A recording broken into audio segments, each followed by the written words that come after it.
വരയിലേക്കുള്ള വഴിയുടെ പുതിയൊരു അധ്യായത്തിലേക്ക് ഗുഡ്നസ് ടിവിയുടെ എല്ലാ പ്രിയപ്പെട്ട പ്രേക്ഷകർക്കും സ്വാഗതം.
ഇന്നത്തെ നമ്മുടെ അതിഥി കാക്കനാട് ക്രിസ്തു ജയന്തി പബ്ലിക് സ്കൂളിലെ അധ്യാപികയായ ലീലയാണ്. നമുക്ക് പരിചയപ്പെടാം. നമസ്കാരം. നമസ്കാരം. എപ്പോഴാണ് ഈ ഒരു നിറങ്ങളുടെ വിസ്മയ ലോകത്തിലേക്ക് വരുന്നത്? ചെറുപ്പത്തിൽ അച്ഛനാണ് എനിക്ക് ചിത്രരചനയുടെ ആദ്യ ചെറിയ ചെറിയ ചിത്രങ്ങള് കുറിച്ചു തന്നത്. അപ്പൊ അതുവഴിയാണ് ഞാൻ ചെറിയ ചിത്രങ്ങൾ വരയ്ക്കാൻ തുടങ്ങിയത്. അപ്പോഴൊന്നും എനിക്ക് വരയ്ക്കാൻ സാധിക്കുന്നൊന്നും അറിയില്ലായിരുന്നു. അത് ഞാനൊരു കാണുന്ന പടങ്ങളൊക്കെ വരയ്ക്കും. അതെ, അച്ഛൻ വരച്ചൊരു സ്ലേറ്റിലാണ് വരച്ചിരുന്നത്. അപ്പൊ അതാണ്, ചെറിയ കുട്ടിയാണല്ലോ, അപ്പൊ അതാണ് ഞാൻ വരച്ചോണ്ടിരുന്നത്. അത് കഴിഞ്ഞ് ഒരു ക്രിസ്മസ് കാർഡ്, ഒരു ഗ്രീറ്റിംഗ് കാർഡിലെ പിക്ചർ കണ്ടു. അപ്പൊ അത് 5th പഠിക്കുമ്പോഴാണ്. അപ്പൊ ഞാൻ അതൊരു പേപ്പറിലേക്ക് സ്കെച്ച് പെൻ വെച്ചാണ് കളർ ചെയ്തത്. കളർ ചെയ്ത് വെറുതെ ബുക്കിനുള്ളിൽ വെച്ചിട്ട് സ്കൂളിലേക്ക് പോയി. അവിടെ വെച്ച് കൂട്ടുകാരികൾ കണ്ടു. അതൊരു സിസ്റ്ററെ കാണിച്ചു. ആ സിസ്റ്ററാണ് സ്കൂളിൽ കോമ്പറ്റീഷനൊക്കെ വരുമ്പോൾ എൻ്റെ പേര് പറഞ്ഞ് എന്നെ കോമ്പറ്റീഷനെ പങ്കെടുപ്പിച്ചു. അതിലെനിക്ക് പ്രൈസ് കിട്ടി. അങ്ങനെയാണ് കുറച്ചെങ്കിലും ഞാൻ വരയ്ക്കും എന്നുള്ളൊരു ബോധ്യം തന്നെ എനിക്ക് വന്നു തുടങ്ങിയത്. അപ്പൊ ചിത്രരചന പഠിക്കാൻ പോയിട്ടുണ്ടോ? അതെ, പഠിക്കാൻ പോയിട്ടുണ്ട്. അത് പോയത് ഞാൻ കലാഭവനിലാണ്. അവിടെ വെച്ചാണ് ഞാൻ ഡ്രോയിങ് 4 വർഷത്തെ ഡിപ്ലോമ കോഴ്സായിരുന്നു. അവിടെ വെച്ച് ഞാൻ ചിത്രരചന 4 വർഷത്തെ കോഴ്സ് കംപ്ലീറ്റ് ചെയ്തു. പിന്നെ വീട്ടിലിരുന്നും കിട്ടുന്ന സമയമെല്ലാം പെയിന്റ് ചെയ്തു. അങ്ങനെ. ഏത് മീഡിയത്തിലാണ് കൂടുതൽ വരയ്ക്കാറുള്ളത്? വാട്ടർ കളർ ആണോ? ഞാൻ ആദ്യം വാട്ടർ കളർ ആയിരുന്നു യൂസ് ചെയ്തുകൊണ്ടിരുന്നത്. അത് കഴിഞ്ഞ് പോസ്റ്റർ കളർ ചെയ്തു. പിന്നെ ഓയിൽ പെയിന്റ് ചെയ്തു. അതെല്ലാം കഴിഞ്ഞിട്ടാണ് അക്രിലിക് പെയിന്റിലേക്ക് വന്നത്. ഇപ്പോൾ ഞാൻ ചെയ്തുകൊണ്ടിരിക്കുന്നത് അക്രിലിക് പെയിന്റ് ആണ് കൂടുതലായിട്ടും. അതാണോ കൂടുതൽ കംഫർട്ടബിൾ? അതെ അതെ. അപ്പൊ എന്തൊക്കെ തരം ചിത്രങ്ങളാണ്? പറയുന്ന പോലെ അബ്സ്ട്രാക്ട് ആണോ, റിയലിസ്റ്റിക് ആണോ? എങ്ങനത്തെ ചിത്രങ്ങളാണ് കൂടുതൽ വരയ്ക്കാറുള്ളത്? ഞാൻ കൂടുതലും യൂസ് ചെയ്യുന്നത് റിയലിസ്റ്റിക് ആയിട്ടുള്ള പിക്ചേഴ്സാണ്. ഇപ്പോൾ എനിക്ക് അതിനൊരു മാറ്റം വരുത്തണമെന്ന് തോന്നി. ഇപ്പോൾ അബ്സ്ട്രാക്റ്റിലേക്ക് വന്നുകൊണ്ടിരിക്കുകയാണ്. കുറച്ചും കൂടി വ്യത്യസ്തമായ രീതിയിൽ ചിത്രരചന നടത്തണമെന്ന് ആഗ്രഹമുണ്ട്. അതുകൊണ്ടാണോ റിയലിസ്റ്റിക്കിൽ നിന്ന് അബ്സ്ട്രാക്റ്റിലേക്കുള്ള ഒരു മാറ്റം? റിയലിസ്റ്റിക് വിട്ടിട്ടില്ല ഞാൻ, എന്നാലും അബ്സ്ട്രാക്റ്റിലേക്ക് ട്രൈ ചെയ്തുകൊണ്ടിരിക്കുകയാണ്. കുറച്ചൊക്കെ ചെയ്തു, ഇനിയും കുറച്ചും കൂടി വ്യത്യസ്തമായ രീതിയിലേക്ക് ചെയ്യണം. നിറങ്ങളുടെ ലോകത്തിലുള്ള ഒരു സഞ്ചാരികളാണ് ചിത്രകാരന്മാര്. അപ്പോൾ ഏതെങ്കിലും ഒരു പ്രത്യേക നിറത്തിനോടൊരു ഇഷ്ടമുണ്ടോ? അതെ, എനിക്ക് എല്ലാ നിറവും ഇഷ്ടമാണ്. പക്ഷേ എനിക്ക് യെല്ലോ ആൻഡ് റെഡ് കോമ്പിനേഷൻ വളരെ ഇഷ്ടമാണ്. ബ്ലൂ ഇഷ്ടമാണ്. അപ്പൊ മിക്കവാറും എന്റെ ചിത്രങ്ങളിൽ യെല്ലോ, റെഡ്, ബ്ലൂ ആ ഒരു കോമ്പിനേഷൻ ഉണ്ടാവും. യെല്ലോ ആൻഡ് റെഡ് വളരെ ഇഷ്ടമുള്ള ഒരു കോമ്പിനേഷൻ ആണ്. ധരിക്കുന്ന ഡ്രസ്സിലും ഉണ്ടാവും ആ ഒരു കോമ്പിനേഷനില്. ഓക്കെ, അപ്പോൾ എപ്പോഴാണ് ഈ ഒരു കംഫർട്ടബിൾ ആയിട്ട് വരയ്ക്കാനായിട്ടുള്ളൊരു സമയം തിരഞ്ഞെടുക്കുന്നത്? അധ്യാപിക കൂടിയാണല്ലോ, അതെ. അപ്പോൾ എപ്പോഴായിരിക്കും? ഞാൻ സ്കൂളിൽ വർക്ക് ചെയ്യുന്ന കാരണം സ്കൂൾ കഴിഞ്ഞ് വന്ന് വീട്ടിലെ ജോലികളെല്ലാം കഴിഞ്ഞു, കുട്ടികളും ഉണ്ട്. അപ്പോൾ അവരുടെ കാര്യങ്ങളൊക്കെ കഴിഞ്ഞ് രാത്രി സമയങ്ങളിലാണ് കൂടുതലും അതിനു വേണ്ടിയിട്ട് ഇരിക്കുന്നത്. അപ്പൊ എപ്പോഴെങ്കിലും ഒരു സ്ത്രീ എന്നുള്ള രീതിയിൽ ചിത്രകാരിയാണ്, ഒരു സ്ത്രീയാണ്, അപ്പോൾ എന്തെങ്കിലും അങ്ങനത്തെ ഒരു പ്രതിസന്ധി അഭിമുഖീകരിക്കേണ്ടി വന്നിട്ടുണ്ടോ? അങ്ങനെ വരുന്നത് നമ്മൾ എക്സിബിഷൻ വരുന്ന സമയങ്ങളിൽ രാത്രി കാലങ്ങളിൽ ചിലപ്പോൾ ലോങ് ആയിട്ടുള്ള ഒരു സ്ഥലത്താണ് നമ്മൾ എക്സിബിഷൻ നടത്തുന്നതെങ്കിൽ തിരിച്ചു കൊണ്ടുപോകാനും കൊണ്ടുവരാനും രാത്രി സമയങ്ങളിൽ നമുക്ക് കുറച്ച് ബുദ്ധിമുട്ട്, അല്ലാതെ പ്രത്യേകിച്ച് വേറെ ബുദ്ധിമുട്ടൊന്നും ഉണ്ടായിട്ടില്ല. കലാകാരന്മാർക്ക് വേണ്ടത്ര അംഗീകാരം ലഭിക്കുന്നുണ്ടെന്ന് തോന്നിയിട്ടുണ്ടോ? അത് ചില സ്ഥലങ്ങളിൽ ഇപ്പം ഞങ്ങളുടെ സ്കൂളിൽ, ക്രിസ്തു ജയന്തി സ്കൂളിൽ മാം വളരെയധികം സപ്പോർട്ട് ചെയ്യാറുണ്ട്. ഞങ്ങളോട് പ്രത്യേകം ഒരു ചിത്രം മാം നന്നായി വരയ്ക്കും, അപ്പൊ അതുകൊണ്ടായിരിക്കണം കൂടുതൽ സപ്പോർട്ട് ചെയ്യുന്നുണ്ട്. ഫാദർ ആണെങ്കിലും നന്നായി സപ്പോർട്ട് ചെയ്യുന്നുണ്ട്, പിന്നെ വീട്ടിലുള്ളവർ സപ്പോർട്ട് ചെയ്യുന്നുണ്ട്, ഫ്രണ്ട്സ് എല്ലാവരും നമ്മളെ സപ്പോർട്ട് ചെയ്യുന്നുണ്ട്. പ്രത്യേകം ആരെങ്കിലും ഒരു ചിത്രം, ആരുടെയെങ്കിലും ചിത്രങ്ങൾ നോക്കി അത് ഇൻസ്പയർഡായി അതേപോലെ നോക്കി വരയ്ക്കാനോ അങ്ങനെ എന്തെങ്കിലും ശ്രമിക്കാറുണ്ടോ? ഉണ്ട്. ഞാൻ ചെറുപ്പത്തിൽ രാജാരവിവർമ്മയുടെ ചിത്രം വളരെ അത്ഭുതത്തോടു കൂടിയാണ് നോക്കിക്കൊണ്ടിരുന്നത്. അതുപോലെ എനിക്ക് വരയ്ക്കാൻ പറ്റുമോ അങ്ങനെയൊക്കെ ഞാൻ ചിന്തിച്ചിട്ടുണ്ട്. കുറച്ചും കൂടി വലുതായി ഡ്രോയിങ് ഒക്കെ പഠിച്ചു കഴിഞ്ഞപ്പോൾ ഞാൻ രാജാരവിവർമ്മയുടെ ചിത്രങ്ങൾ വരയ്ക്കാൻ ശ്രമിച്ചിട്ടുണ്ട്. പിന്നെ CN കരുണാകരൻ മാഷിന്റെ ചിത്രം എനിക്കിഷ്ടമാണ്.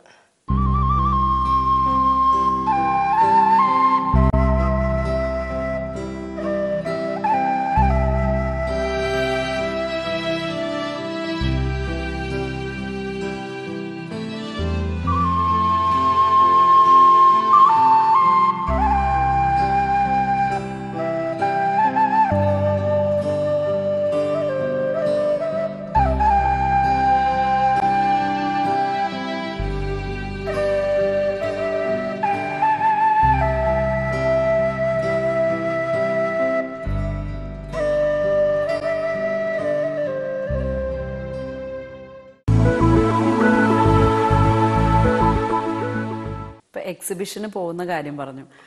ഏതൊക്കെ എക്സിബിഷനുകൾ നടത്തിയിട്ടുണ്ട് ഇതുവരെ? ഞാൻ എക്സിബിഷനിലേക്ക് വന്നത് ടീച്ചർ കൊച്ചി, അതായത് ഓൾ കേരള ടീച്ചേഴ്സ് അസോസിയേഷന്റെ ഒരു കൂട്ടായ്മയാണത്. ആ കൂട്ടായ്മയിൽ ഞാൻ അംഗമാണ്. അപ്പോൾ ഞാൻ എക്സിബിഷൻ നടത്തിയിട്ടുണ്ട്. ടീച്ചാർട്ടിന്റെ എല്ലാ വർഷവും വെക്കേഷൻ ടൈമിൽ ഏപ്രിൽ മെയ് ഏതെങ്കിലും ആ ഒരു ടൈമിൽ ഞങ്ങൾക്കൊരു എക്സിബിഷൻ ഉണ്ട്. ഒരു 7-8 വർഷത്തോളമായി ഇപ്പം അങ്ങനെ തുടങ്ങുന്നു. അതിലെല്ലാം പാർട്ടിസിപ്പേറ്റ് ചെയ്യാറുണ്ട്. അത് കൂടാതെ ഞങ്ങൾ കുറച്ച് ലേഡീസ് മാത്രമായിട്ട് ഇപ്പൊ ഒരു 2-3 എക്സിബിഷൻ കഴിഞ്ഞു. ഇനിയിപ്പോ അടുത്തത് ഗ്രൂപ്പായിട്ടാണ്. പിന്നെ അടുത്തതിന് വേണ്ടിയിട്ട് വർക്ക് ചെയ്തുകൊണ്ടിരിക്കുകയാണ്. അപ്പൊ ഏകദേശം എത്ര ചിത്രങ്ങൾ വരച്ചു വെക്കാറുണ്ട് ഒരു എക്സിബിഷനിൽ? ഇപ്പോൾ തൃശ്ശൂർ ഒരു എക്സിബിഷൻ ഞങ്ങൾ പങ്കെടുക്കാൻ പോവാണ്. അപ്പൊ അതിനൊരു 6-7 ക്യാൻവാസ് വേണം. അപ്പൊ അത് ചെയ്തുകൊണ്ടിരിക്കുകയാണ്. അപ്പൊ ഈ എക്സിബിഷന് വേണ്ടി ഇത്രയും ചിത്രങ്ങൾ തയ്യാറാക്കുമ്പോൾ ടീച്ചറും കൂടിയാണ്, അമ്മയാണ്, എല്ലാ ഭാഗങ്ങളും ചെയ്ത് എങ്ങനെ മാനേജ് ചെയ്ത് പോകുന്നു? അത് മക്കളും അമ്മ വളരെ സപ്പോർട്ടാണ്. അപ്പോൾ അടുക്കളയിലെ കാര്യമാണല്ലോ നമുക്ക് സ്കൂളിൽ നിന്ന് വന്നു കഴിഞ്ഞിട്ടുള്ള മെയിൻ ആയിട്ടുള്ള പ്രധാനം. അപ്പൊ അമ്മ വളരെയധികം ഹെൽപ്പാണ്. അമ്മ ഉള്ളത് കൊണ്ടാണ് എനിക്ക് ജോലിയും ഈ ചിത്രരചനയും മുന്നോട്ട് കൊണ്ടുപോകാൻ പറ്റുന്നത്. പിന്നെ മക്കള് നല്ല സപ്പോർട്ടാണ്. അവരൊരു വിധത്തിലും ശല്യം ചെയ്യില്ല. എനിക്ക് വരയ്ക്കുമ്പോൾ അതെല്ലാം പറഞ്ഞ് എന്തെങ്കിലും ഉണ്ടെങ്കിൽ തന്നെ അവർ പറയും, അമ്മ അത് അങ്ങനെ. അവര് നല്ല സപ്പോർട്ടാണ് എല്ലാം കൊണ്ടും. കളർ കോമ്പിനേഷൻ ഒക്കെ മാറ്റണം എന്നൊക്കെ പറഞ്ഞു തരാറുണ്ട്. മോള് കുറച്ച് വരയ്ക്കും. അപ്പൊ മോള് പറയും നല്ലതാണെങ്കിലേ നല്ലതാണെന്ന് പറയും. അങ്ങനെ അവര് അതിനുള്ളത് പറഞ്ഞു തരാറുണ്ട്. ഇപ്പൊ ഇതുവരെ ഗ്രൂപ്പ് എക്സിബിഷനുകളാണ് ചെയ്തത്. എപ്പോഴെങ്കിലും ഒരു സോളോ എക്സിബിഷൻ ചെയ്യണം എന്ന് മനസ്സിലേക്ക് വന്നിട്ടുണ്ടോ? ഉണ്ട്. ഇനിയിപ്പോ ഗ്രൂപ്പ് എക്സിബിഷൻ ഇപ്പൊ കുറച്ചായി. ഇനി കുട്ടികള് ഇപ്പൊ +2 മോള് പഠിക്കുവാണ്. അത് കഴിഞ്ഞിട്ട് വേണം ഒരു സോളോ നടത്തണമെന്ന് ആഗ്രഹമുണ്ട്. അപ്പോഴത്തേക്കും ക്യാൻവാസ് എല്ലാം നമ്മള് സോളോ നടത്തുമ്പോൾ കുറെ ക്യാൻവാസ് നമ്മൾ പെയിന്റിങ് വേണ്ടി വരും. അപ്പോൾ അതിന് വേണ്ടിയിട്ട് നമ്മളിങ്ങനെ ചെയ്തുകൊണ്ടിരിക്കുകയാണ്. ഇപ്പൊ എക്സിബിഷൻ പോലെ തന്നെ ഒരുപാട് അനുഭവങ്ങളും അറിവുകളും തരുന്നതാണ് ക്യാമ്പുകൾ. ക്യാമ്പുകളിൽ പങ്കെടുക്കാറുണ്ടോ? ഉണ്ട്. ഞാൻ ടീച്ചാർട്ട് കൊച്ചിയുടെ തന്നെ ക്യാമ്പിലാണ്. ഞങ്ങൾക്ക് എല്ലാ വർഷവും എക്സിബിഷൻ നടത്തുന്നതോടൊപ്പം തന്നെ ക്യാമ്പ് ഉണ്ടാവാറുണ്ട്, കുട്ടികളുടെ ക്യാമ്പ് ഉണ്ടാവാറുണ്ട്, ടീച്ചേഴ്സിന്റെ ക്യാമ്പ് ഉണ്ടാവാറുണ്ട്. അതിലെല്ലാം പങ്കെടുക്കാറുണ്ട്. പിന്നെ പ്രളയം ആ സമയത്ത് ഞങ്ങൾ ടീച്ചേഴ്സ്, ഈ ടീച്ചർ കൊച്ചിയുടെ ടീച്ചേഴ്സ് എല്ലാ മെമ്പേഴ്സും പങ്കെടുത്തു. ഒരു പെയിന്റിങ് ക്യാമ്പ് നടത്തി. അത് സെയിൽ അങ്ങനെ അങ്ങനെ കൊടുത്തു. അങ്ങനെ ഒരു ദുരിതാശ്വാസ ഫണ്ടിലേക്ക് കൊടുത്തു. അതൊക്കെ വലിയ കാര്യമാണ്. എത്രയൊക്കെ ആയാലും ഒരു ചിത്രകാരൻ അല്ലെങ്കിൽ ചിത്രകാരിക്ക് വരയ്ക്കുന്ന പടം സെയിൽ ചെയ്താലാണ് കുറച്ചൊരു ബെനിഫിറ്റ്. അപ്പൊ എങ്ങനെയാണ് സെയിൽ ചെയ്യുന്നത്? പ്രത്യേകിച്ച് ഓരോ ചിത്രങ്ങളും വരയ്ക്കുന്നതിന് മുമ്പ് സെയിൽ ചെയ്യണമെന്ന് ആഗ്രഹിക്കും. പക്ഷെ വരച്ചു കഴിയുമ്പോൾ ആ ചിത്രത്തിനോട് നമുക്കൊരു പ്രത്യേകത തോന്നും, ഒരു അടുപ്പുണ്ടാവും, ഒരു ആത്മബന്ധം ഉണ്ടാവും. അപ്പോൾ നമുക്കൊരു മടിയാവും സെയിൽ ചെയ്യാനായിട്ട്. പിന്നെ സെയിൽ ചെയ്യാൻ വേണ്ടിയിട്ട് ഞാൻ പ്രത്യേകിച്ചൊരു ഒന്നും ചെയ്തിട്ടില്ല. പിന്നെ എന്നോട് വന്ന് ചോദിക്കുന്ന പലരും ഉണ്ട്. അപ്പൊ അവർക്ക് ഞാൻ കൊടുക്കും. അല്ലാതെ ഞാൻ സെയിൽ ചെയ്യാൻ വേണ്ടിയിട്ട്, പിന്നെ ജെൻസിനെ പോലെ പുരുഷന്മാരെ പോലെ അല്ല, സ്ത്രീകൾ അതിനുവേണ്ടി മുന്നോട്ടിറങ്ങാൻ വളരെയധികം ബുദ്ധിമുട്ടും പരിമിതികളും ഉണ്ട്. അപ്പോൾ അതുകൊണ്ട് സെയിലിങ്ങിനെ പറ്റി പറയുന്നുണ്ട്, പക്ഷെ ഒന്നും ചെയ്ത് തുടങ്ങിയിട്ടില്ല. പിന്നെ വരുന്ന ആരെങ്കിലും വന്ന് പെയിന്റിങ്സ് കാണുമ്പോൾ ഇഷ്ടപ്പെട്ട് അവർ ചോദിക്കുമ്പോൾ അതങ്ങനെ സെയിൽ ചെയ്ത് കൊടുക്കാറുണ്ട്. പ്രത്യേക ഒരു ചിത്രം വരച്ചു തരണമെന്ന് അങ്ങനെ റിക്വസ്റ്റുകൾ വരാറുണ്ടോ? അങ്ങനെ വന്ന് ഞാൻ ചെയ്തു കൊടുത്തിട്ടുണ്ട്. എൻ്റെ ഒരു ഫ്രണ്ട് വന്നിട്ട്, അവർക്ക് ഒരു ഫ്രാൻസിൽ നിന്ന് വന്ന ഫ്രണ്ട്, അവർ ഫാമിലിയാണ്. അവർക്ക് പോകുമ്പോൾ ഗിഫ്റ്റ് ആയിട്ട് കുറച്ച് പെയിന്റിങ്സ് വേണമെന്ന് പറഞ്ഞു. അപ്പോൾ ഞാൻ അത് പെയിന്റ് ചെയ്തു കൊടുത്തു. അത് വരച്ച് കൈമാറുമ്പോ മനസ്സിലൊരു ചെറിയ വിഷമം ഇപ്പോഴും ഉണ്ട്. വിഷമം കാരണം കയ്യിൽ നിന്ന് ആ പെയിന്റിങ്സ് നമുക്ക് നഷ്ടപ്പെടുമ്പോൾ വളരെ ഒരു വിഷമമുണ്ട്. കാരണം നമ്മൾ വളരെയധികം രാത്രികളിൽ ആ പെയിന്റിങ്സിലൂടെ നമ്മൾ ചെയ്തുകൊണ്ടിരിക്കുമ്പോൾ ഒരു അറ്റാച്ച്മെന്റ് ഉണ്ടായിരിക്കും. അപ്പോൾ അത് കൈമാറുമ്പോൾ ഒരു ചെറിയ ബുദ്ധിമുട്ടുണ്ട്. അപ്പൊ അതുപോലെ തന്നെ ഒരു പടം വരയ്ക്കുമ്പോൾ അത് മനസ്സിലുള്ളത് വരയ്ക്കുവാണോ, അതോ എന്തെങ്കിലും ഒരു സബ്ജക്ട് ബേസ്ഡ് ആയിട്ട് വരച്ചു പോകാറാണോ പതിവ്? ചില എക്സിബിഷനുകളിൽ സബ്ജക്റ്റ് തരുമ്പോൾ നമ്മൾ ചിലപ്പോൾ സബ്ജക്റ്റ് ബേസ്ഡ് ആയിട്ട് നമ്മൾ ചിത്രം വരച്ചു പോകും. മിക്കവാറും നമ്മൾ യാത്ര ചെയ്യുമ്പോൾ കാണുന്നത് മനസ്സിൽ തങ്ങി നിൽക്കുന്നതുമായ കാര്യങ്ങൾ നമ്മളത് ചിലപ്പോൾ ഒരു പേപ്പറിലേക്ക് കോറിയിട്ടിട്ട് പിന്നീട് എപ്പോഴെങ്കിലും നമ്മളത് പെൻ ക്യാൻവാസിലേക്ക് പകർത്തുകയാണ് ചെയ്യുന്നത്. അപ്പോൾ അതുകൊണ്ടാണ് കൂടുതലും നേച്ചറായിട്ട് റിലേറ്റഡ് ആയിട്ടുള്ള പിക്ചറുകൾ വരുന്നത്. അപ്പൊ ഈ പറഞ്ഞ പോലെ കൂടുതലായിട്ടും വരയ്ക്കുന്നത് പ്രകൃതിയുടെ ചിത്രങ്ങളാണോ അതോ മുഖങ്ങളാണോ? എങ്ങനത്തെ ചിത്രങ്ങൾ വരയ്ക്കാനാണ് ഇഷ്ടം? എനിക്ക് നേച്ചറായിട്ട് ബന്ധപ്പെട്ട ചിത്രങ്ങളാണ് ഞാൻ ഇപ്പോഴും കൂടുതലും ചെയ്യുന്നത്. വെറുതെ ഇരിക്കുമ്പോഴാണെങ്കിലും നേച്ചർ തന്നെയാണ് വരയ്ക്കുന്നത്. അപ്പൊ ഇതുവരെ ഏകദേശം ഒരു എത്ര ചിത്രങ്ങൾ വരച്ചിട്ടുണ്ടാവും? ചിത്രങ്ങൾ 20-20 കൂടുതൽ ചെയ്തിട്ടുണ്ട്. ചെറിയ ചിത്രങ്ങളല്ല, വലിയ ചിത്രങ്ങൾ. ചെറിയ ചിത്രങ്ങൾ കുറെ ചെയ്ത് വെച്ചിട്ടുണ്ട്. അത് നമ്പേഴ്സ് ഒന്നും നമ്മൾ നോക്കിയിട്ടില്ല. വാട്ടർ പെയിന്റിങ് കുറെ ചെയ്ത് വെച്ചിട്ടുണ്ട്. കൂടുതലും ചെയ്യുന്നത് അക്രിലിക്കാണ്. അക്രിലിക്ക് നമ്മൾക്ക് ചെയ്യുമ്പോൾ പെട്ടെന്ന് ഡ്രൈ ആകും. അതുകൊണ്ടാണ് കൂടുതലായിട്ടും എളുപ്പം ചെയ്യാം. നമുക്കത് ഡ്രൈ ആവാൻ വേണ്ടിയിട്ട് സമയം കളയേണ്ട ആവശ്യമില്ല. അതുകൊണ്ടാണ് കൂടുതൽ ഇപ്പോൾ അക്രിലിക്കിലേക്ക് മാറിയത്. ഓയിൽ പെയിന്റ് ഇഷ്ടമാണ്, പക്ഷേ ഓയിൽ പെയിന്റ് ചെയ്തുകൊണ്ടിരിക്കാനുള്ള സമയം നമുക്ക് കിട്ടാത്തത് കൊണ്ടാണ്. ഡ്രൈ ആവാൻ ഒത്തിരി താമസമുണ്ട്. പിന്നെ പൂപ്പൽ പിടിക്കും കുറച്ച്. അതൊക്കെ കൊണ്ട് കാലാവസ്ഥയെല്ലാം നമുക്ക് അതിനെ ബാധിക്കും. അതുകൊണ്ട് അക്രിലിക്കാണ് ഇപ്പോൾ കൂടുതലായും യൂസ് ചെയ്യുന്നത്. ഇപ്പോൾ ഒരു ചിത്രം പൂർത്തിയായി കഴിയുമ്പോൾ ആ ഒരു ചിത്രത്തിനോട് ചേർന്നുള്ള എന്തെങ്കിലും ഒരു പേര് കൊടുക്കാനൊക്കെ ശ്രമിക്കാറുണ്ടോ? അതെ, ശ്രമിക്കാറുണ്ട്. അപ്പൊ അത്തരത്തിൽ ചെയ്ത ഒരു ചിത്രം ഏറ്റവും ഇഷ്ടമുള്ളത്, മനസ്സിനോട് ചേർന്ന് നിൽക്കുന്നത് ഏത് ചിത്രമാണ്? കുറെ നാളുകളായിട്ട് എൻ്റെ മനസ്സിൽ തങ്ങി നിൽക്കുന്നതാണ് ഫീനിക്സ് ബേർഡിന്റെ ഒരു ചിത്രം വരയ്ക്കണം എന്നുള്ളത്. അപ്പോൾ അത് കുറെ നാളുകളായി, പക്ഷെ ഈ അടുത്ത കാലത്താണ് എനിക്കത് ചെയ്യാൻ സാധിച്ചത്. അപ്പോൾ മെയിനായിട്ട് അതിന്റെ colour yellow and red combination ആണ്. അപ്പോൾ ഞാൻ അത് മനസ്സിൽ അങ്ങനെ തങ്ങിക്കിടന്നത് ഞാനത് ക്യാൻവാസിലേക്ക് പകർത്തുകയാണ് ചെയ്തത്. അതിന് പേരിട്ടത് ഫീനിക്സ് ബേർഡ്. ഇപ്പൊ ഈ ഒരു ചിത്രം വരച്ചിരിക്കുന്ന ചിത്രം കണ്ടാൽ തന്നെ നമുക്കറിയാം ഒരുപാട് നിറങ്ങൾ അതിൽ ഉൾപ്പെടുത്തിയിട്ടുണ്ട്. ഈ ഒരു ചിത്രം എന്താ, അതുകൊണ്ട് എന്താ ഉദ്ദേശിക്കുന്നത്? പ്രളയത്തിന്റെ ആ സമയത്ത് ഞങ്ങളൊരു എക്സിബിഷൻ നടത്തിയായിരുന്നു. അപ്പോൾ അത് പ്രളയമായിട്ട് ബന്ധപ്പെട്ട ഒരു പിക്ചർ ഉണ്ടായിരുന്നു. അതിന്റെ ലാസ്റ്റ് പിക്ചറാണിത്. അപ്പോൾ പ്രളയം കഴിഞ്ഞ് നമ്മൾ വീണ്ടും പച്ചപ്പിലേക്കും നല്ലൊരവസ്ഥയിലേക്കും എത്തും, പ്രകൃതി അങ്ങനെ ഒരു നല്ലൊരവസ്ഥയിലേക്ക് എത്തും എന്ന് എൻ്റെ ഭാവനയിൽ കളർഫുള്ളായിട്ട് ഞാൻ അപ്പോൾ ചെയ്തതാണ്. അപ്പോൾ നമ്മൾ പ്രളയത്തിന്റെ ആ സമയത്ത് വളരെ സങ്കടപ്പെട്ടിരിക്കുന്നതാണ്. പക്ഷെ അതിൽ നിന്നെല്ലാം നമ്മൾ മാറി വീണ്ടും പഴയ പോലെ പഴയതിനേക്കാൾ നന്നായി എത്തുമെന്നുള്ളത് ഞാൻ തന്നെ എൻ്റെ മനസ്സിൽ കണ്ടു വരച്ചതാണ്. ചിത്രകാരികൾ നേരിടുന്ന പ്രശ്നം എന്തായിരിക്കും? ചിത്രകാരികൾക്ക് നേരിടുന്ന മെയിനായിട്ടുള്ള ഇത് ഞാൻ നേരത്തെ പറഞ്ഞതുപോലെ തന്നെ നമ്മൾക്ക് ചെയ്യാനുള്ള സമയം, ഒരു വർക്ക് തീർക്കാനുള്ള സമയം വളരെ കുറവാണ്. നമ്മളൊരു ചിത്രം ചെയ്യുമ്പോൾ ചിലപ്പോൾ വളരെയധികം സമയം, വളരെയധികം ദിവസങ്ങൾ എടുത്താണ് നമ്മളൊരു ചിത്രം, കാരണം ഒരു വർക്ക് ചെയ്തുകൊണ്ടിരിക്കുമ്പോഴായിരിക്കും നമ്മൾക്ക് ഇടയ്ക്ക് അത് വിട്ടിട്ട് നമുക്ക് പോവേണ്ടി വരുന്നത്. അപ്പൊ അതവിടെ സ്റ്റോപ്പ് ചെയ്യും. അതോടൊപ്പം അതെ, എന്തെങ്കിലും തടസ്സങ്ങൾ വരും. അപ്പൊ നമ്മുടെ മൂഡ് ചേഞ്ച് ആവും. പിന്നെ അതവിടെ സ്റ്റോപ്പ് ചെയ്യും. പിന്നെ നമ്മൾ അതുപോലെ പിന്നെ കിട്ടുന്ന സമയങ്ങൾ വെച്ചാണ് നമ്മൾ ഓരോ പെയിന്റിങ്സും കണ്ടിന്യൂ ചെയ്യുന്നത്. പിന്നെ അതെല്ലാം ചെയ്തതിന് ശേഷമാണ് നമ്മൾ എക്സിബിഷൻ നടത്താനായിട്ട് ശ്രമിക്കുന്നത്.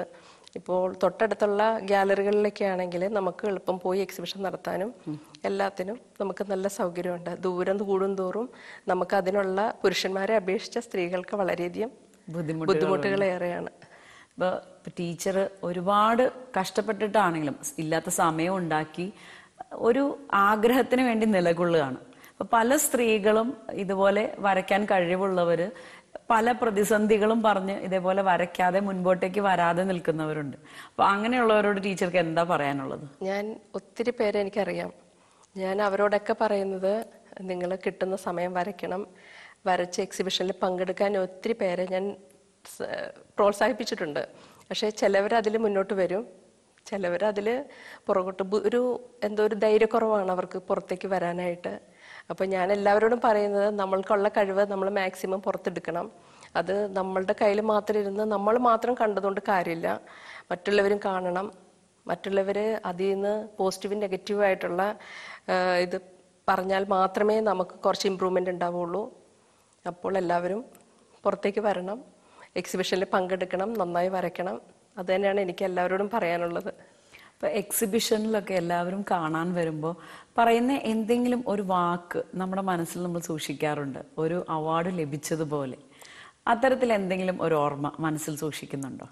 അതെ, എക്സിബിഷൻ കാണുമ്പോൾ പലരും പല അഭിപ്രായങ്ങൾ പറയാറുണ്ട്. പക്ഷെ ചില പിക്ചർ കാണുമ്പോൾ നമ്മളോട് ഇത് ആരാണ് വരച്ചത്, നമ്മൾ ആരാണെന്നറിയാതെ നമ്മളോട് തന്നെ ചോദിക്കും, ഇത് ആരാണ് വരച്ചത്, നന്നായിട്ടുണ്ട്, കളർ കോമ്പിനേഷൻ നന്നായിട്ടുണ്ട്. അങ്ങനെയൊക്കെ പറയുമ്പോൾ സത്യത്തിൽ ഒരു അവാർഡ് കിട്ടുന്ന പോലെ തന്നെയാണ്. വളരെയധികം സന്തോഷം തോന്നും നമ്മുടെ ചിത്രത്തെക്കുറിച്ച് മറ്റൊരാൾ അഭിപ്രായം പറയുമ്പോൾ.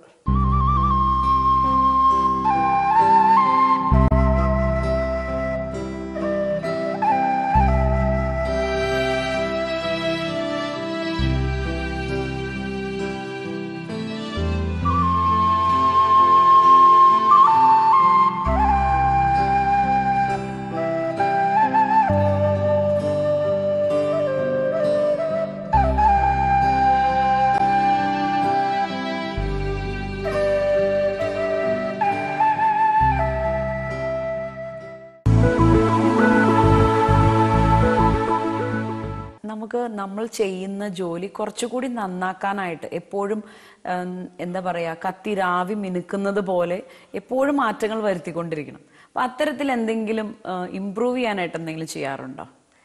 ഞാനിപ്പോൾ അബ്സ്ട്രാക്റ്റിലേക്ക് കടന്ന പോലെ കുറച്ച് വ്യത്യസ്തമായ വേറൊരു രീതിയിലേക്കുള്ള പെയിന്റിങ്സും കൂടി ചെയ്യാനുള്ള ശ്രമത്തിലാണ്. അപ്പോൾ അത് നമ്മൾ അബ്സ്ട്രാക്റ്റിലേക്ക് കടന്നു, പിന്നെ അത് കുറച്ചും കൂടി വ്യത്യസ്തമായ രീതിയിൽ ചെയ്തിട്ട് വേറെ മനസ്സിൽ പല ചിന്താഗതികളുണ്ട്. അപ്പൊ അതെല്ലാം എനിക്ക് ക്യാൻവാസിലേക്ക് പകർത്തണം. ഇതുവരെ വരച്ചതിൽ ഏറ്റവും വലിയ ചിത്രം ഏതായിരുന്നു? 3x3 സൈസിന്റെ ഒരു 3 ക്യാൻവാസ് ഞാൻ ചെയ്തായിരുന്നു.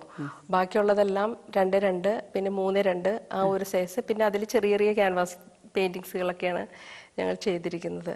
ഈ 3x3 കൊണ്ടുപോകാനായിട്ടുള്ള ഒരു ബുദ്ധിമുട്ടുണ്ട്. അപ്പൊ ആ ഒരു ചിത്രം തന്നെയാണോ മനസ്സിനോട് ഏറ്റവും അടുത്ത് നിൽക്കുന്നത്? 3x3 ക്യാൻവാസിൽ ചെയ്യുമ്പോൾ കുറച്ചും കൂടി വലിയൊരു സ്പേസിൽ നമ്മൾ ചെയ്യുമ്പോൾ കുറച്ചും കൂടി നമുക്ക് കൂടുതൽ ചെയ്യാൻ സാധിക്കും. ക്യാൻവാസിലേക്ക് നമുക്ക് ചെയ്യാൻ സാധിക്കും. ഒരു എക്സിബിഷന് വെച്ചാൽ തന്നെ അത് ഭയങ്കര അട്രാക്റ്റീവ് ആയിരിക്കും. അങ്ങനെ കുറെ ഗുണങ്ങളുണ്ട്. ഇപ്പൊ ചിത്രങ്ങൾ വരയ്ക്കുമ്പോൾ മനസ്സിൽ നിന്നുള്ളത് വരയ്ക്കാനാണോ ശ്രമിക്കാറ്, അതോ മറ്റൊരു ചിത്രം കണ്ട് അതേപോലെ തന്നെ വരയ്ക്കാനാണോ ശ്രമിക്കുന്നത്? ഇല്ല, മനസ്സിലുള്ളത് വരയ്ക്കാനാണ് ശ്രമിക്കുന്നത് കൂടുതലും. പിന്നെ കുറേ ചിത്രങ്ങൾ കാണുമ്പോൾ ചിലപ്പോൾ പല ചിത്രങ്ങളിൽ നിന്നും പല കാര്യങ്ങൾ നമ്മുടെ മനസ്സിലേക്ക് പതിയും. ഒരു ചിത്രം പൂർണ്ണമായിട്ട് നമ്മുടെ മനസ്സിലേക്ക് വരില്ല. അതിൽ ചിലപ്പോൾ ഏതെങ്കിലും ഒരു പാർട്ടായിരിക്കും നമ്മുടെ മനസ്സിലേക്ക് വരുന്നത്. ചിലപ്പോൾ ആ പാർട്ട് നമ്മുടേതായിട്ട് നമ്മൾ വേറൊരു സൃഷ്ടിയിലൂടെ നമ്മുടെ ക്യാൻവാസിലേക്ക് നമ്മൾ പകർത്താറുണ്ട്. ഈ മനസ്സിൽ വരുന്നത് നമ്മൾ ക്യാൻവാസിലേക്ക് പകർത്താൻ ശ്രമിക്കുമ്പോൾ അത് പൂർണ്ണമായും മനസ്സിൽ കണ്ടതുപോലെ വരച്ച് തീർക്കാനായിട്ട് സാധിക്കാറുണ്ടോ? മിക്കവാറും അങ്ങനെ സാധിക്കാറുണ്ട്. ചില സമയങ്ങളിൽ നമ്മുടെ മനസ്സിൽ നമ്മൾ ചെയ്യുന്നതിനേക്കാൾ കളർഫുൾ ആയിരിക്കും ചിത്രം, മനസ്സിലുള്ള ചിത്രം. ചിലപ്പോൾ അതേപോലെ നമുക്കത് ക്യാൻവാസിലേക്ക് പകർത്താൻ സാധിച്ചെന്ന് വരില്ല. ചിലപ്പോൾ അതിനേക്കാൾ ഭംഗിയായിട്ട് നമുക്ക് ചെയ്യാൻ സാധിച്ചെന്ന് വരും. അങ്ങനെ ഒക്കെ വരാറുണ്ട്. അപ്പൊ അത് കുറച്ചുകൂടെ മനസ്സിനൊരു സന്തോഷം തരുന്നതാണല്ലേ? അതെ, വളരെയധികം സന്തോഷം തരും. ആർക്കായാലും എല്ലാവരും സ്വപ്നങ്ങൾ കാണുന്നവരാണ്.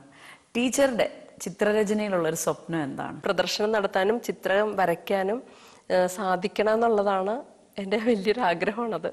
പലപ്പോഴും ഒരു പടം വരയ്ക്കുന്നതിന് മുമ്പ് നമ്മൾ ഒരുപാട് കാര്യങ്ങൾ ആ ഒരു പടം വരയ്ക്കുന്നതിന് വേണ്ടി കളക്ട് ചെയ്യാറുണ്ട്. ചിലപ്പോൾ അത് യാത്രയിൽ എടുത്ത ഒരു പടമായിരിക്കാം, ഒരു ചിത്രമായിരിക്കാം. അങ്ങനെ അത്തരത്തിലുള്ള എന്തെങ്കിലും ഒരു ഓർമ്മകളുണ്ടോ? ഞാൻ ചെറുപ്പത്തിൽ കുറേ യാത്ര ചെയ്തിട്ടുണ്ട് അച്ഛനും അമ്മയായിട്ട്, വളരെ ചെറുപ്പത്തിൽ. അപ്പൊ യാത്ര എനിക്ക് വളരെ ഇഷ്ടമുള്ള കാര്യമാണ്. അപ്പൊ അതുകൊണ്ട് എവിടെ പോകണമെന്ന് പറഞ്ഞാലും ഞാൻ റെഡിയാണ്. അപ്പൊ അങ്ങനെ യാത്ര ചെയ്തിട്ടുണ്ട്. അപ്പോൾ പാടം കാണുമ്പോൾ എനിക്ക് ഭയങ്കര ഇഷ്ടമാണ്. പിന്നെ കുറെ ട്രീസുകൾ ഇങ്ങനെ ഒരുമിച്ച് കാണുന്നത് ഭയങ്കര ഇഷ്ടമാണ്. ചില മരങ്ങൾ കാണുമ്പോൾ നമുക്ക് ഭയങ്കര ഒരു അട്രാക്ഷൻ തോന്നാറുണ്ട്. അതിന് എന്താണെന്നറിയില്ല, ഭയങ്കര ഒരു അട്രാക്ഷൻ ഉണ്ട്. അപ്പോൾ അതൊക്കെ ചിലപ്പോൾ ഫോട്ടോ എടുക്കുക, ഇപ്പോഴാണ് അത് ചെയ്യുന്നത്, ഫോട്ടോ എടുക്കാറുണ്ട്. പിന്നെ അപ്പോൾ അത് ഞാൻ വീട്ടിൽ വന്നിട്ട് ചിലപ്പോൾ ടൈം കിട്ടുന്ന പോലെ പെയിന്റിങ്സ് അല്ല, പെൻസിൽ സ്കെച്ച് ഇടും. ഷെയ്ഡിങ് വളരെ ഇഷ്ടമാണ്. അപ്പോൾ ഷെയ്ഡിങ് ചെയ്യും. അത് വെറുതെ ഇരിക്കുമ്പോഴാണെങ്കിലും പെയിന്റിങ്ങിനേക്കാൾ കൂടുതൽ എപ്പോഴും പെൻസിൽ കയ്യിലുണ്ടാവും. അപ്പോൾ പെൻസിൽ സ്കെച്ച് ഇടും, ഷെയ്ഡിങ് ചെയ്യും. അതാണ് കൂടുതലായിട്ട് ചെയ്യുന്നത്. ഇപ്പോഴാണെങ്കിലും യാത്ര പോയിട്ടുണ്ടെങ്കിൽ എവിടെയെങ്കിലും വെള്ളച്ചാട്ടം ഇതുപോലുള്ള എല്ലാ സീനറി കണ്ടിട്ടുണ്ടെങ്കിൽ അപ്പോ ഫോട്ടോ എടുത്ത് വെക്കും. ഫോട്ടോ എടുത്ത് പിന്നീട് എപ്പോഴെങ്കിലും ഒക്കെ നോക്കിയിട്ട്, അപ്പോൾ തന്നെ വരയ്ക്കാൻ പറ്റിയില്ലെങ്കിൽ പിന്നീട് എപ്പോഴെങ്കിലും ഒക്കെ നോക്കി അത് വരയ്ക്കാനായിട്ട് ശ്രമിക്കാറുണ്ട്. വാട്ടർ കളറിൽ ചെയ്യാൻ ശ്രമിക്കാറുണ്ട്. അക്രിലിക്കിലേക്കല്ല, water colour, pencil sketch, shading ഇതിലേക്കൊക്കെ ശ്രമിക്കാറുണ്ട്. ഇപ്പൊ ചിത്രരചന അല്ലാതെ മറ്റെന്തൊക്കെയാണ് ആക്ടിവിറ്റീസ്? എനിക്ക് മ്യൂസിക് വളരെ ഇഷ്ടമാണ്. ചെറുപ്പത്തിൽ ഡാൻസ് ഭയങ്കര ഇഷ്ടമായിരുന്നു. ഇപ്പോൾ മ്യൂസിക് എനിക്ക് വളരെ ഇഷ്ടമാണ്. അപ്പോൾ ചിലപ്പോൾ മ്യൂസിക് കേട്ടുകൊണ്ട് ചിത്രം വളരെ ലൈറ്റായിട്ട് മ്യൂസിക് ഇട്ടിട്ട് ചിത്രങ്ങൾ വരച്ചുകൊണ്ടിരിക്കാറുണ്ട്. അതൊരു പ്രത്യേക മൂഡ് ക്രിയേഷൻ ആണ്. അതെ അതെ അതെ. അപ്പോൾ ഞാൻ മൊബൈലിൽ എനിക്ക് ഇഷ്ടപ്പെട്ട സോങ്സ് മാത്രം ഞാൻ സേവ് ചെയ്ത് വെക്കും. എന്നിട്ട് അത് വളരെ ലൈറ്റായിട്ട് ഇട്ടിട്ട് പെയിന്റിങ് ചെയ്യും. അപ്പോൾ ഒരു നല്ലൊരു മൂഡ് കിട്ടും. അങ്ങനെ അത് വളരെ രസമാണ്. അതുപോലെ തന്നെ ആത്മീയ ചിന്തകൾ, നമ്മുടെ എല്ലാ ചിന്തകളുടെ ഒരു ഭാഗമായിട്ട് നമുക്ക് കുറച്ച് ആത്മീയ ചിന്തകൾ ഉണ്ടാവുമല്ലോ. അത്തരത്തിലുള്ള ചിന്തകൾ ഈ ഒരു പടത്തിലേക്ക് കൊണ്ടുവരാനായിട്ട് ശ്രമിക്കാറുണ്ടോ? അത്തരത്തിലൊരു സ്വാധീനം വരാറുണ്ടോ? ഞാൻ എന്ത് ചെയ്യുന്നതിന് മുമ്പും ദൈവത്തെ പ്രാർത്ഥിക്കും. പിന്നെ പ്രത്യേകിച്ച് പെയിന്റിങ് തുടങ്ങുമ്പോൾ ശരിക്കും പ്രാർത്ഥിച്ചതിന് ശേഷം തന്നെയാണ് പെയിന്റിങ്സ് ചെയ്യുന്നത്. പിന്നെ ദൈവത്തിന്റെ പിക്ചർ ചെയ്യാറുണ്ട്. ഇപ്പോൾ ഞാനൊരു പെയിന്റിങ് ചെയ്തുകൊണ്ടിരിക്കുകയാണ്. അപ്പോൾ അത് ചെയ്യുമ്പോൾ നമ്മൾ വളരെയധികം ശ്രദ്ധിക്കണം. ദൈവത്തിന്റെ ആയതുകൊണ്ട് കുറച്ചും കൂടിയൊക്കെ ശ്രദ്ധിച്ചിട്ടൊക്കെയാണ് ചെയ്യുന്നത്. നമുക്ക് വേറെ എത്രയൊക്കെ സപ്പോർട്ട് ലഭിച്ചാലും കുടുംബത്തിൽ നിന്നുള്ള ഒരു വാക്ക് അല്ലെങ്കിൽ ഒരു സപ്പോർട്ട് എന്ന് പറയുന്നത് വളരെ വലുതാണ്. ആരാണ് കുടുംബത്തിൽ ഏറ്റവും കൂടുതൽ സപ്പോർട്ട് ചെയ്യാറുള്ളത്? എൻ്റെ അമ്മയും മക്കളുമാണ് ഏറ്റവും കൂടുതൽ സപ്പോർട്ട് ചെയ്യുന്നത്. മോള് +2 പഠിക്കുന്നു, മാളവിക. മോൻ 6th പഠിക്കുന്നു, സിദ്ധാർത്ഥ്. ഇവര്. പിന്നെ അമ്മയ്ക്ക് കളറിനെ കുറിച്ചൊന്നും അറിയില്ല. പക്ഷെ ഇപ്പോ എൻ്റെ പെയിന്റിങ്സ് കണ്ട് ചെറുതായിട്ട് അവർക്ക് അഭിപ്രായം പറയാൻ തുടങ്ങിയിട്ടുണ്ട്. മോള് ഒരുവിധം നന്നായി വരയ്ക്കും. അവള് സ്റ്റേറ്റ് ലെവൽ വരെ പോയിട്ടുണ്ട്. വാട്ടർ പെയിന്റിങ്ങിന് പോയിട്ടുണ്ട്. അപ്പോൾ മോള് നന്നായി വരയ്ക്കും. അപ്പോൾ അവള് ഓരോന്നോ ഐഡിയാസൊക്കെ ചെയ്യുമ്പോൾ, ഞാൻ ചെയ്തുകൊണ്ടിരിക്കുമ്പോൾ അവള് പല ഐഡിയാസും പറയാറുണ്ട്. മോന്റെ ചിത്രരചന ഒരു ഡിഫറെന്റ് ആണ്. പുള്ളി ഒന്ന് തുടങ്ങി കഴിഞ്ഞിട്ടുണ്ടെങ്കിൽ പെൻ റബ്ബർ ഒന്നും എടുക്കില്ല. അത് എൻഡ് ചെയ്യുന്നവരെ, പെന്നാണ് എടുക്കുന്നതെങ്കിൽ അത് എൻഡ് ചെയ്യുന്നവരെ അത് കണ്ടിന്യൂ ചെയ്യും. അവിടെ മിസ്റ്റേക്ക് അങ്ങനെയൊന്നും നോക്കില്ല, അത് കണ്ടിന്യൂ ചെയ്യും. വരുന്നത് പോലെ വരച്ചത് കംപ്ലീറ്റ് ചെയ്യും. റബ്ബർ ഒന്നും യൂസ് ചെയ്യില്ല. പക്ഷെ ഞാനൊക്കെ വരയ്ക്കുമ്പോൾ റബ്ബർ ഇടയ്ക്ക് നമുക്ക് യൂസ് ചെയ്യാതെ പറ്റില്ല. പക്ഷെ അവൻ യൂസ് ചെയ്യാറില്ല. കുറച്ചും കൂടി ക്രിയേറ്റീവാണ്. അങ്ങനെ മോള് നന്നായിട്ട് ചെയ്യും. പിന്നെ അമ്മ വളരെ സപ്പോർട്ടാണ്. ഞാൻ ജോലിക്ക് പോകുമ്പോഴാണെങ്കിലും ഒക്കെ അമ്മയുടെ ഒരു, സത്യം പറഞ്ഞാൽ അമ്മയുടെ ഒരു ഹെൽപ്പ് ഉള്ളത് കൊണ്ടാണ് എല്ലാം ഇത്രയും മുന്നോട്ട് പോകുന്നത്. അപ്പൊ ടീച്ചറിന്റെ ഒരു ആഗ്രഹം പോലെ ഒരുപാട് എക്സിബിഷൻസ് നടത്താൻ സാധിക്കട്ടെ. ഇനിയും ഒരുപാട് ഉയരങ്ങളിലേക്ക് ചിത്രരചനയിൽ പോകാൻ സാധിക്കട്ടെ. അതിന് സർവേശ്വരൻ അനുഗ്രഹിക്കട്ടെ എന്ന് ആശംസിക്കുന്നു. നന്ദി.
വരയിലേക്കുള്ള വഴിയുടെ ഇന്നത്തെ അധ്യായം ഇവിടെ പൂർണ്ണമാകുന്നു. മറ്റൊരു ആർട്ടിസ്റ്റിന്റെ വിശേഷവുമായി അടുത്ത എപ്പിസോഡിൽ കാണുന്നത് വരയ്ക്കും ഈശോ മിശിഹായ്ക്ക് സ്തുതിയായിരിക്കട്ടെ.